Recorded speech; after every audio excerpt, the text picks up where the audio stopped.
So you're interested in a fully loaded compact SUV? Well, today behind me I have two popular choices in this segment, both the Chevy Equinox as well as the Hyundai Tucson. So before we start out this side-by-side comparison, I just want to put this note out there is that both these vehicles are pretty much fully loaded, pushing that $40,000 price point. So this is not nearly anywhere in the mid-trim level or on the lower end of this segment of compact SUV, which typically start in the upper $20,000 price range. But these are the two equal or equivalent trims that I have access to today. So as I said, these two SUVs are very popular within the compact SUV segment. So given that these are in their fully loaded trim levels, I can go over some of the features and options differences for, like I said, just under that $40,000 price point, go over some of the physical dimension differences, as well as some of the powertrain and drivetrain differences as well. So let's not waste any more time. Take a look at the 2023 models behind me and see what each one has to offer for about that $39,000 price point. So to quickly cover exactly how these two vehicles are equipped in front of me, on my right I have a 2023 Hyundai Tucson Limited finished in the new Serenity Pearl White exterior color with the jet black leather interior. And on my left I have a 2023 Chevy Equinox Premier, which is finished in also the new sterling gray metallic exterior color, and this one also has the jet black leather interior. Now, the way Hyundai does most of their vehicles is that each trim level comes with a feature set. So the Limited comes fully loaded with all of the features and options that are available. There's no extra option packages or anything like that.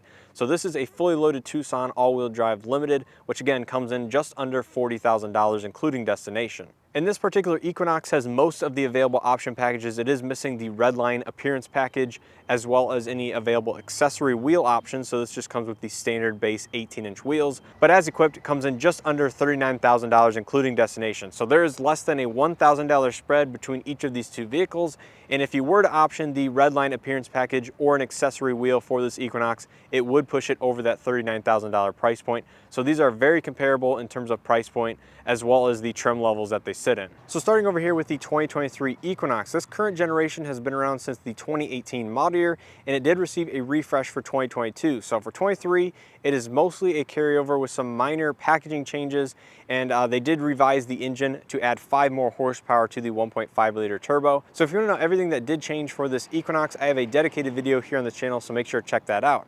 But like I said, this is a Premier trim with most of the available options and features. So you will find full LED lighting up front with projector LED headlights, LED daytime running lights and turn signals up top, and LED fog lights down below. Front parking sensors, as well as the front camera for the 360 surround vision system.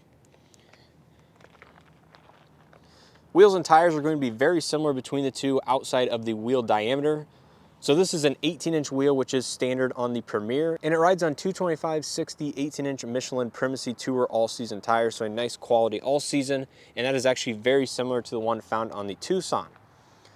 So the Equinox has body color mirror caps, LED turn signal indicators, camera on the bottom side for the surround vision camera system, blind spot detection, and the mirrors are heated as usual. Proximity entry on both front door handles only. You can see a lot of the chrome accent trim on this particular Premier trim level, with the chrome window surrounds, the chrome on the door handles, as well as the chrome roof rails up top. And one kind of design differences that I notice on the Equinox versus many of the popular SUVs on the market is that this current generation of Equinox doesn't have body molding cladding around the wheel arches. And overall, I would say this has a slightly more traditional design for an SUV of this shape, where it's a little more squared off and boxy versus the Tucson, which is very angular over there. Out back, you'll find mostly LED taillights with LED brake lights and turn signals, with incandescent reverse lights on the hatch portion. Rear bumper features more of the chrome trim with the rear parking sensors, backup camera, gold bow tie, and your standard wiper. But yeah, as you can see, it's mostly a traditional SUV kind of shape. But when we take a look at the Tucson, for example, you'll see that the kind of angular design might be a little polarizing to many, but I think it has gotten rave reviews, and a lot of people do like this design language, which is kind of a more edgier, modern design. So up front of the Tucson Limited, you'll find a darkened chrome grille that is an upgrade or a different from the lower trim Tucsons. Full LED lighting once again with LED daytime running lights spanning each side of the grille. LED turn signals kind of located up in this corner, and LED projector headlights, which are split away from the running lights, and headlight assembly kind of lower on the bumper. Where on the Equinox over there, it's found on a higher position, more of a traditional design once again. Front parking sensors on the Tucson with the front camera for the same 360 surround vision camera system. although there is a little bit more functionality with the camera system as far as the mirror goes. But yes, very similar LED lighting at the front of both these vehicles, just a little bit different, I guess, orientation and implementation. Coming to the wheels, this is another different factor. This comes standard with 19-inch wheels on this particular trim. Again, riding on Michelin Primacy all-season tires. These are 235/55/19, so very similar size, a little bit wider, and obviously a 19-inch profile. And like I mentioned on the Equinox, this has the traditional black body cladding around the wheel arches. This can be paint matched in the N-line trim of the Tucson, but all other trims will feature the same black plastic. Painted mirror caps with LED indicators, camera on the bottom. They are going to be heated and do have blind spot detection. Proximity entry on both front door handles, and this has Hyundai Digital Key 1, so you can use compatible Android smartphones to unlock the vehicle and also start it and just operate it normally on the wireless charging pad on the interior. So that is a different factor there. But here from the side, you can see a lot of black accents around the windows as well as the roof rails up top. And out back is really where you kind of see the different in design language. So you can see it's more angular with the taillights as well as the way the roof hatch slopes down. Definitely a very modern take, and I do personally like it myself. Mostly LED lighting out back once again with the LED taillights and running lights that run along the tailgate. And you'll find your incandescent turn signals and reverse lights down below, lower on the rear bumper. This is a design choice that many people don't like because it is fairly low on the bumper there. Obviously it meets regulations and everything like that. However, it might be harder to see for people in larger or taller vehicles when you have your indicator or your reverse lights on. So that is just something to point out that some people don't like.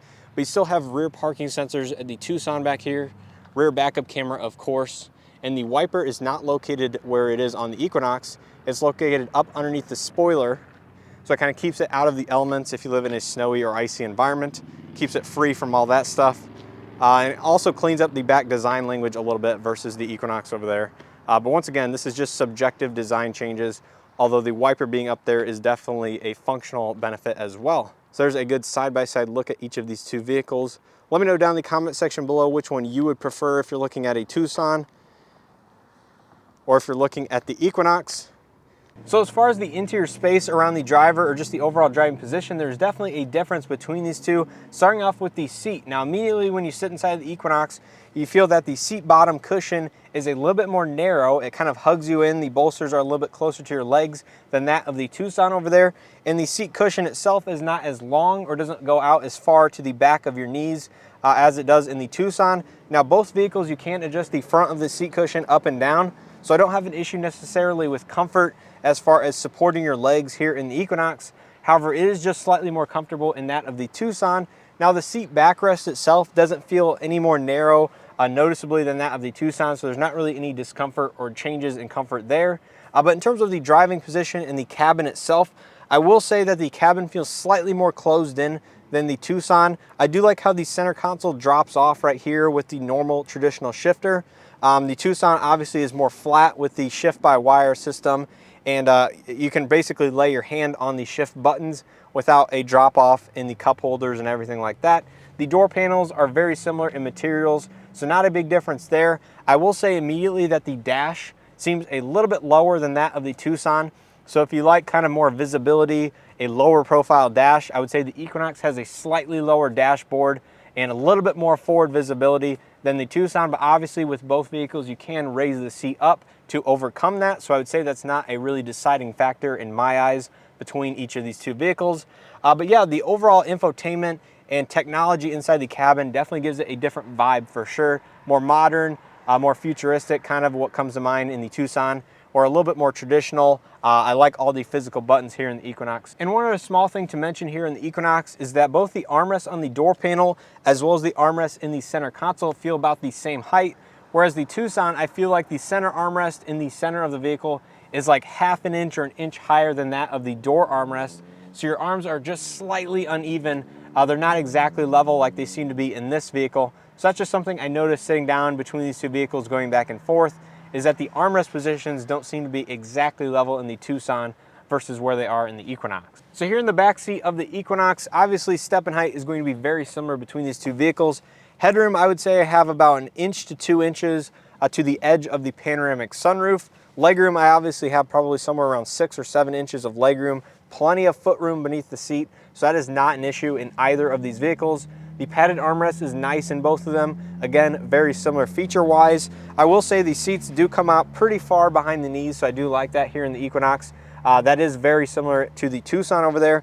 And the seat material is very plush on the bottom, so no issues with the seat material. When it comes to the leather, I would say the leather is slightly better, or something I like better here in the Equinox. That's something I have discussed in my Tucson walk-around videos, is that I actually find the H-Tex synthetic leather in the Tucson is just a little bit softer than the traditional leather that's found in that Limited over there. But overall, the back seat of the Equinox is very nice. Nice to have heated rear seats with the AC vents, and as well as that 120 volt power outlet. Now, my only real complaint in the back of the Equinox here is the fact that you cannot recline the seat more than that one click, which again is only like an inch or two, but I much prefer that you can recline and have more adjustment in the back of the Tucson. So here in the front seat of the Tucson, like I mentioned, the seat bottom is immediately a little bit more wider than that of the Equinox. It also comes out further to the back of the legs. It's not by much, but it is noticeable and a little bit more comfortable than that of the Equinox.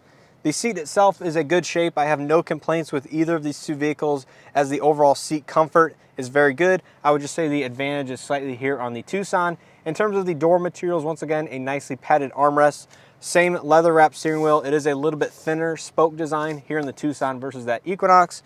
And the center armrest and center console design is the biggest difference. I noticed that my hand would rest on the button shifter, whereas it would kind of hang down or just rest on the shift knob of that of the Equinox. But overall, it is very subjective on the interior, whether or not you like the infotainment design with the touch sensitive buttons and some of the other design elements inside of the Tucson here.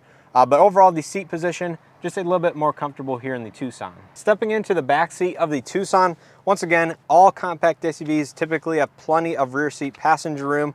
So footroom's very good, legroom's very similar to that of the Equinox over there. Headroom, I would say maybe have a ½ an inch more than that of the Equinox, but again, very similar, plenty of room even with the panoramic sunroof. Door materials, once again, nicely padded armrests here in the Limited. That's not the case for all trims of the Tucson, so definitely keep an eye out if you're shopping for a Tucson. Heated rear seats on the outboard seats, AC vents, 2 USB charge ports. So again, only missing that 120 volt wall outlet, which again, for some people might be a pretty big deal in terms of having kids or just having additional capability in terms of electronics and stuff in the back seat. But yeah, I do like the main fact that you can recline the seat back of the Tucson much further than that of the Equinox over there. So you can go all the way from a very upright position like this to all the way sitting behind the C-pillar and sitting at a very sloped angle. So that is my main complaint of the Equinox over there, or the main benefit of the Tucson, is that the seat back does recline, but the seat comfort is very good. The seat bottom is maybe slightly more firm than that of the Equinox. I would say it goes very similarly to the back of the knees. But yeah, the overall comfort on the inside of the Tucson is very similar to that of the Equinox. It just comes down to personal preference and whether or not you want a seat that reclines a little bit further. So now that I have them lined up side by side, obviously we have to test out which one's faster.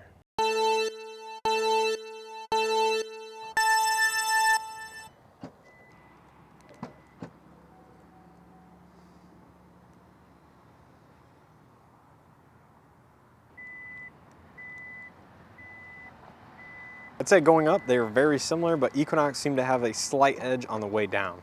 So as far as cargo capacity in the rear of the Hyundai Tucson, it is going to be very good, very spacious, but many compact SUVs are generally pretty good in this area. Now we'll have an integrated cargo cover here on this Limited trim. I believe this is an optional accessory on other trims of the Tucson, but it is 2-position adjustable depending on how much reclinability you want these second row passengers to have.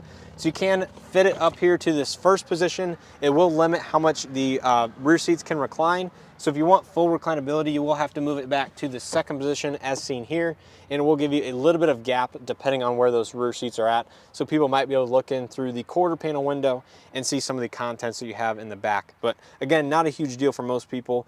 There is a good amount of space. Beneath the floor, it is a nice rugged floor similar to that of the Equinox. You can adjust this down about 2 inches for additional height. If you would like. You do have your temporary spare tire integrated in here and a little bit of additional storage on either side, but the Equinox will have more underfloor storage versus that of the Tucson.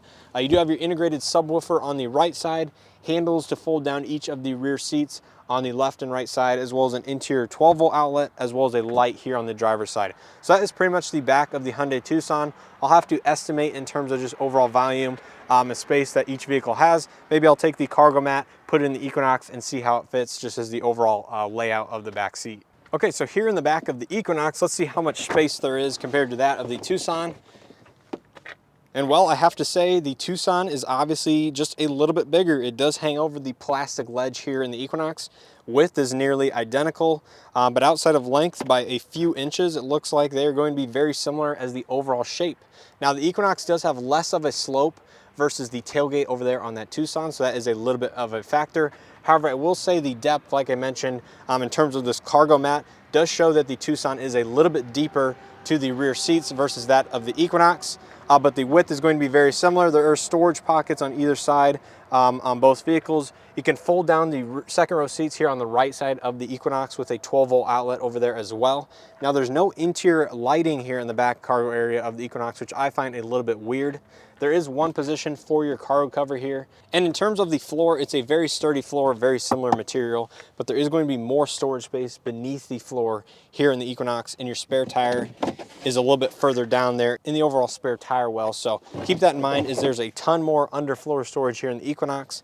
However, the interior footprint is a little bit smaller in terms of the depth. So now to wrap up the differences with the powertrain and drivetrain differences. Under the hood of the Equinox, you'll find a 1.5 liter turbocharged 4-cylinder, which did get a 5 horsepower increase for this model year. So now it puts out 175 horsepower and 203 pound-feet of torque, again through the front wheels or all 4 wheels if you option all-wheel drive. And this is mated to a 6-speed torque converted automatic. Now under the hood of the Tucson, you'll find a 2.5 liter naturally aspirated 4-cylinder. This puts out 191 horsepower and 181 pound-feet of torque, again either through the front wheels or all 4 wheels if you option all-wheel drive.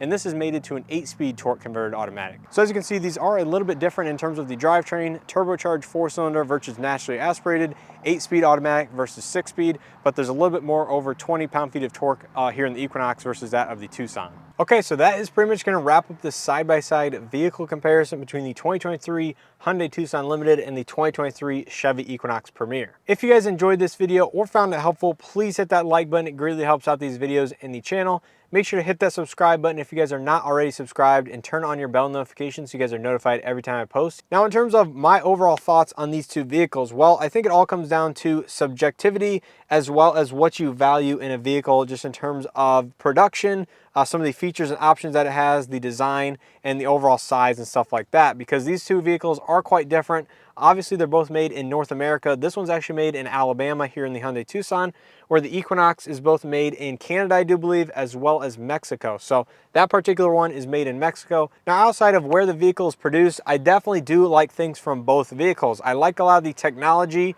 and features that the Tucson offers, the larger infotainment as well as the digital dash. I think those are great. Definitely benefit the user. However, I do not like all the touch sensitive buttons below the infotainment screen. I just think they're not user friendly, especially on wintertime when you're using gloves. They may not work properly, whereas the physical buttons in the Equinox is definitely much easier to use. I do like the fact that the Equinox offers the turbocharged powertrain versus the naturally aspirated one found in the Tucson. Yes, this one might have slightly higher horsepower. However, torque is what you feel in most driving scenarios, and that one definitely has more of it. So I definitely like that aspect. But outside of this, they are fairly similar, again, in terms of price point, as well as the overall features and options that they offer. Now, when it comes to price point, this Tucson has a ton of additional accessories on it. I think it actually has over $1,000 worth of extra cross paint color, as well as the accessories, where that Equinox doesn't have a single accessory option on it. So when you strip all of the accessories options off of this Tucson, it'll actually come out cheaper than that Equinox over there by about $300. Now, obviously most people want either the floor mats, the cargo cover, the cargo mat and stuff like that. So if you were to add about $300 worth of accessories on this Tucson, it would be out the same price as that Equinox over there, right around that $39,000 price point. So for the money, I think you're getting a ton of value with this Tucson. You're getting some additional features here in the Tucson that are not available in the Equinox, and vice versa. So again, it comes down to personal preference as to what kind of features and options you value, but I definitely think the Tucson offers a very strong value. Now, if you happen to own either one of these two vehicles, let me know your ownership experience down in the comment section below. How reliable has the vehicle been? How has your overall impressions been with each vehicle? Did you cross shop either one or both of these while looking at compact SUVs?